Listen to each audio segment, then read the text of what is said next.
come through in the clutch, leaving all these haters. So we got Dominic Nguyen with Bad News. Thank you for being here, bro. Appreciate you, man.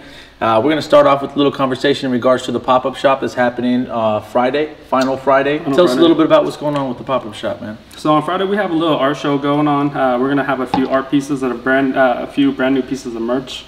We're probably going to set up and open around 5 and have it go on to a closing around 10. When you first started, man, I mean, tell me kind of how you got into the whole business, man, as far as merchandising and apparel, man. Well, my partner had a brand called Reckless before, and he did that for a while. But then after like a bunch of failed times, bunch of failed trials and sales and everything, he formed Bad News.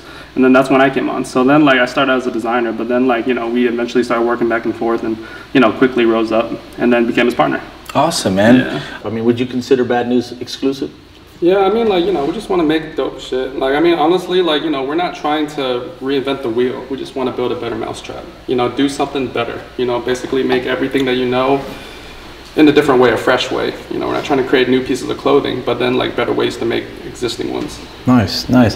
What would you say is how do you create that awareness for what's going on with Bad News? I mean, if it is, tell us your reach. Tell the audience your reach. Tell us your reach. How far does Bad News go? I mean, you're talking about the market, or just the brand and the awareness of Bad News. I mean, what does your reach look like? How do you get out there? How do you spread the word? How do you let people know that what's going on with Bad News? Oh, definitely. Outside of Kansas, we try to reach out to other agencies, firms, and send out care packages to them, make sure they get them taken care of. For athletes, celebrities, whether they're artists that we feel are relevant to us. We won't just give care package to anyone. Cool, man. Awesome, man. Well, a lot of our audience is definitely entrepreneurs, startups, individuals who are trying to get into the game. Right. I get a lot of individuals that walk through the doors at Clutch and will ask, what book do I need to read, or what is it that I need to do to get started to have my own brand? I already have a logo. What do I need to do next? I mean, what would you say to people like that, man? I mean, man, it's just honestly trying to figure out where to start is probably the hardest part. So then those people, I'd recommend doing your research. Rather than just going out to the store, buying some stuff, thinking they could do it. Be good to take your time with everything, because right now everyone's just putting out rushed merch just to get on the market first. So awesome.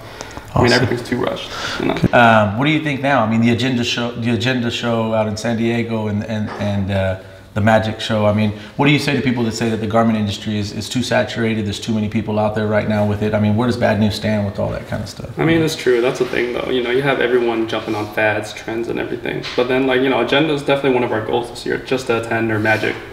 But then, as far as our strategy to really getting out there, of course, we want to be in the big distributors, all the big stores, Karma Loop, Paxa, Antilles, Zoomies.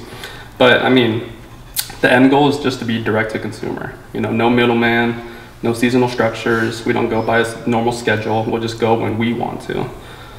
Creating stuff that we like rather than the fads that are around. Nice. So how does somebody get a hold of? I mean, how does somebody get a hold of some exclusive Bad News gear, man? Let them know how to get a hold of it, or where can they show up? Besides maybe tomorrow at the pop-up shop, can people come in and maybe cop some of that exclusive merch that's out there, or do they just get to see it, or what's going on with that tomorrow? Unless us personally, of course, Instagram would be the best place to follow. So then just making sure that a lot of items don't get overproduced or something. We really limit the numbers, make it more exclusive. We don't like to restock because we just want to move on to the next thing, rather than being held back by people that keep wanting old stuff. I mean, we can't move on that way. So for us, I mean, for Clutch, there's an exclusive aspect to the art that we're putting out there. Clutch Studios is here to really create value for artists in general. Mm-hmm. We don't just create pretty pictures, even though, a lot of our guys mentioned that.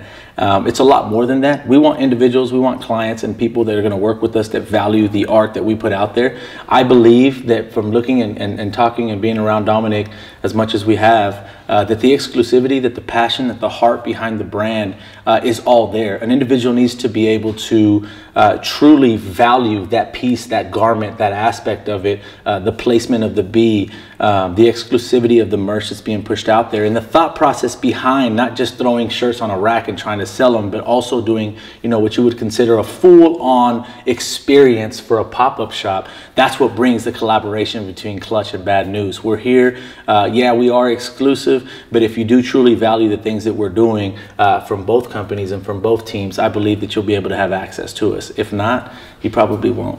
Peace. Let me show you how to do this, son. I put my heart and my soul in this, is 2 in 1. A lot of people out there faking, know when you can't run. Clutch studs in the building, if we can do it, man, you can do it too. I'm done.